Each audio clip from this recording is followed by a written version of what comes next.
berkumpul di sore hari ini dalam keadaan yang baik. Saudara-saudara sekalian, saya sengaja mengundang ke istana karena saya ingin melihat mungkin pertama kali tidak terlalu detail dan tidak terlalu komprehensif, tapi untuk mendapat gambaran hasil-hasil yang saudara-saudara telah capai di BRIN. Terima kasih saudara datang ke istana dan saya berharap mungkin saya juga bisa datang menengok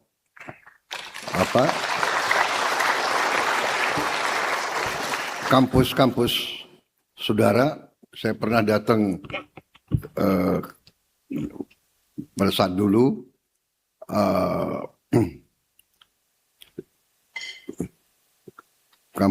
ada kampus LIPI kalau tidak salah ya, di Cibinong kalau tidak salah ya, dan di beberapa tempat. Memang saudara-saudara, kita mengerti semua bahwa pembangunan suatu bangsa itu ditentukan oleh apakah bangsa itu mampu menguasai sains dan teknologi atau tidak. Jadi bangsa yang mampu menguasai sains dan teknologi, bangsa itu akan maju dengan pesat. Kuncinya adalah sains dan teknologi. Ini adalah fakta dan kenyataan. Dari penguasaan sains dan teknologi tentunya masalah pendidikan itu adalah fondasi, landasan yang paling kritikal, paling kritis.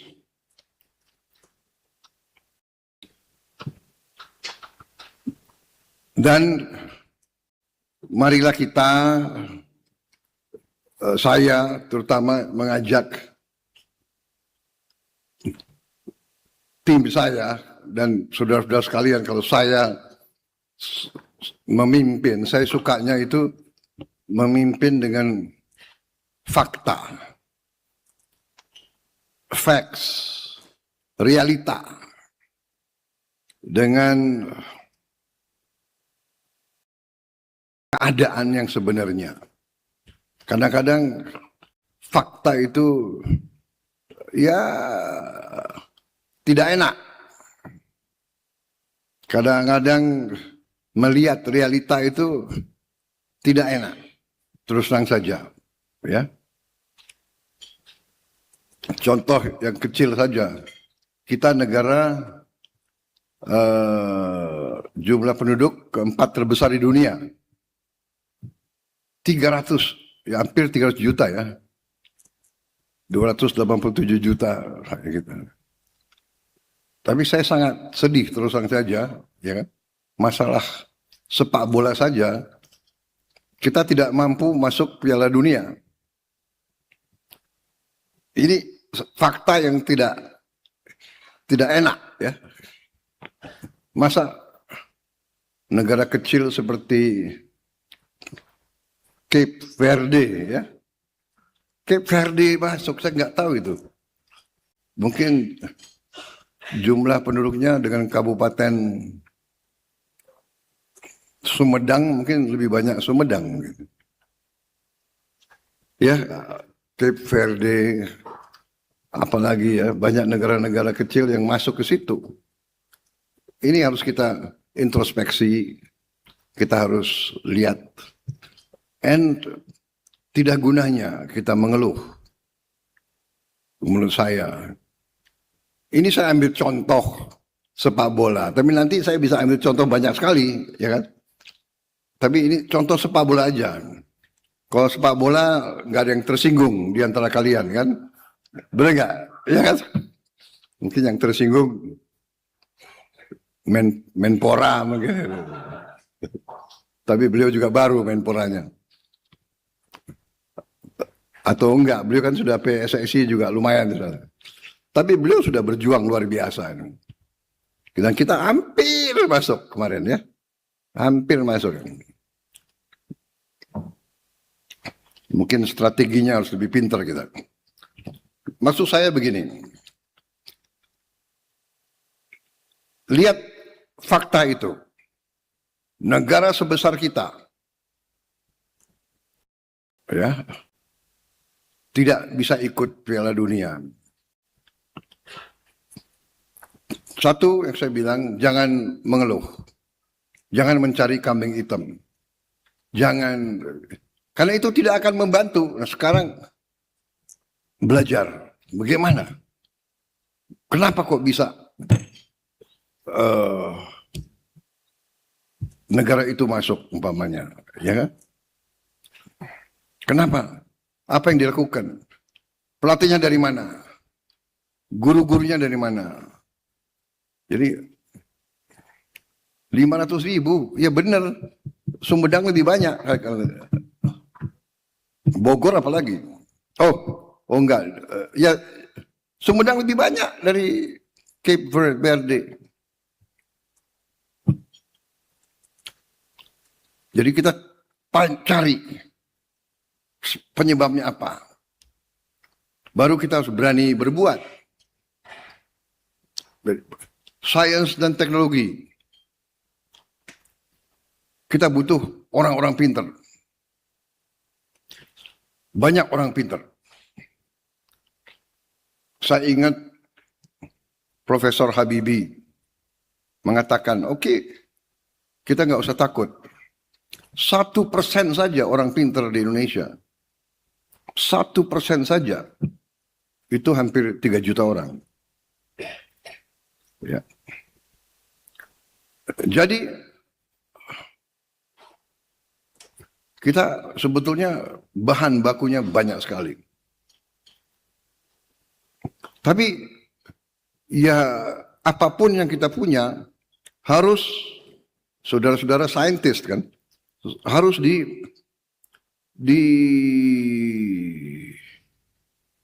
dicari, dibina, diberi kesempatan, dibesarkan,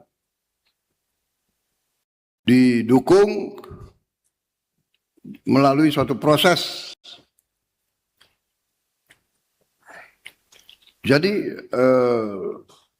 pendekatan kita terhadap kebangkitan suatu bangsa, ya kebangkitan suatu bangsa kita cita-cita semua pendiri bangsa kita, termasuk cita-cita kita semua, bagaimana suatu negara di mana tidak ada kemiskinan, bagaimana suatu negara tidak ada ketidakadilan.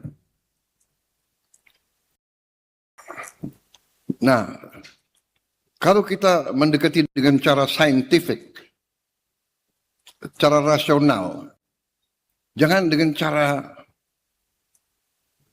lain daripada rasional. Ya. Nanti kita akan keliru. Rasional, science, mathematics, reality. Reality is science. Reality is mathematics. Ya, kalau kita mendekati dengan pola lain, itu sudah masuk ke ranah lain. Fakta. Nah, jadi kadang-kadang fakta menyakitkan. Katanya sekarang ada suatu survei namanya PISA, PISA, di mana membandingkan kualitas pendidikan berbagai negara. Kita termasuk tidak terlalu bagus, ya. Jadi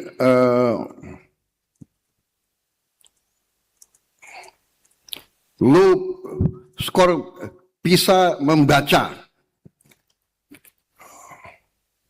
skor kita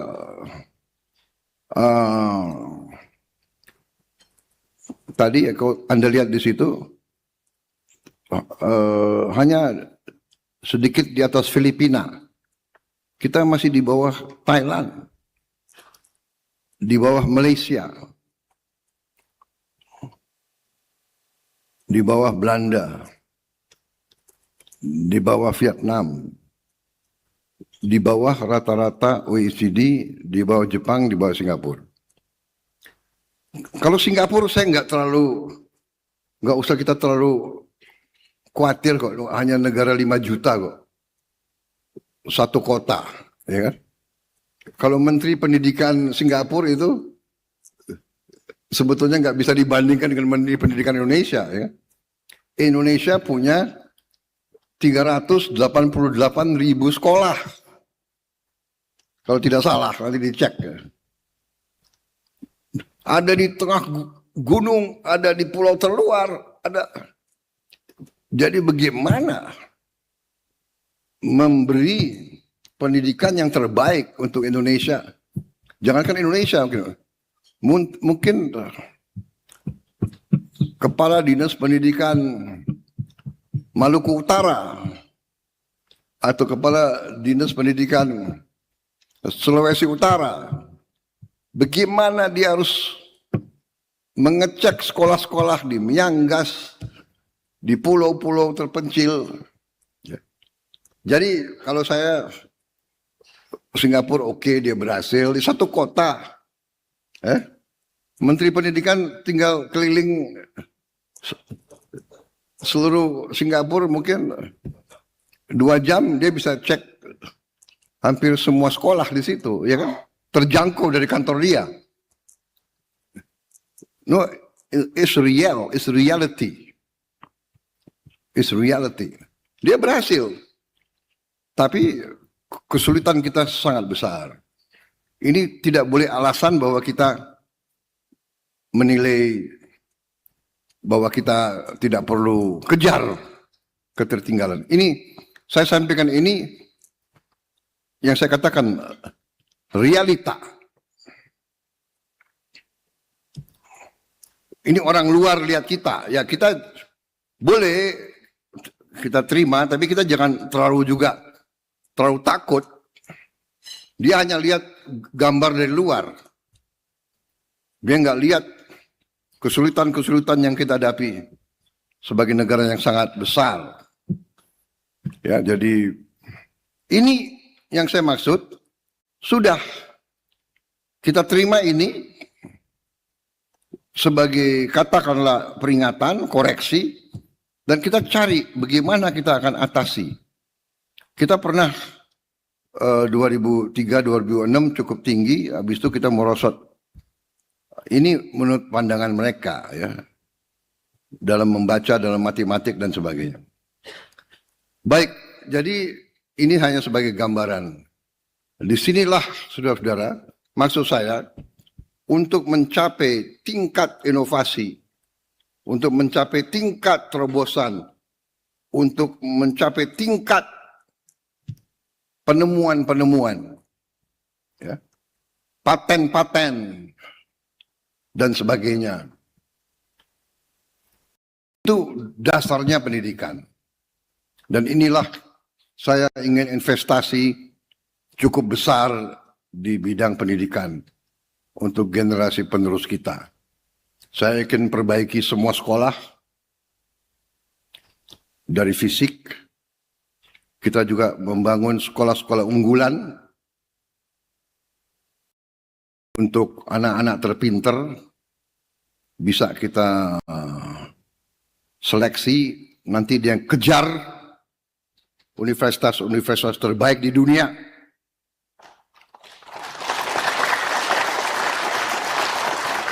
Di sekolah unggulan ini kita pakai kurikulum International Baccalaureate, IB. Dia harus dengan standar yang sama dengan yang terpintar di dunia, yang terhebat di dunia, sama.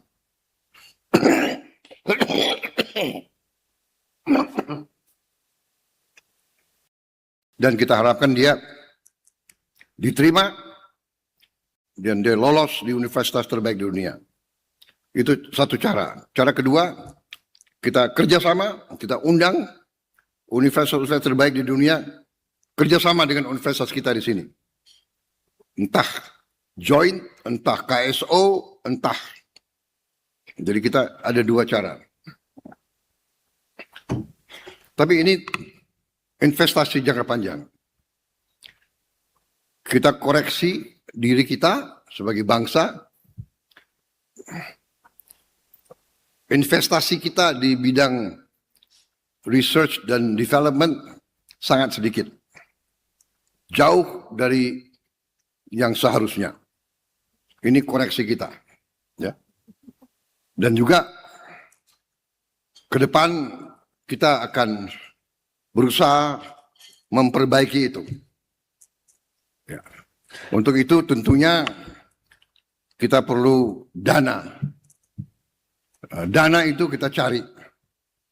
Dana itu dari mana? Dari penghematan. Hal-hal korup, praktek-praktek koruptif, praktek-praktek penipuan, fraud, under invoicing, mismanagement. Bangsa Indonesia harus mandiri. Bangsa Indonesia harus berdiri di atas kaki kita sendiri.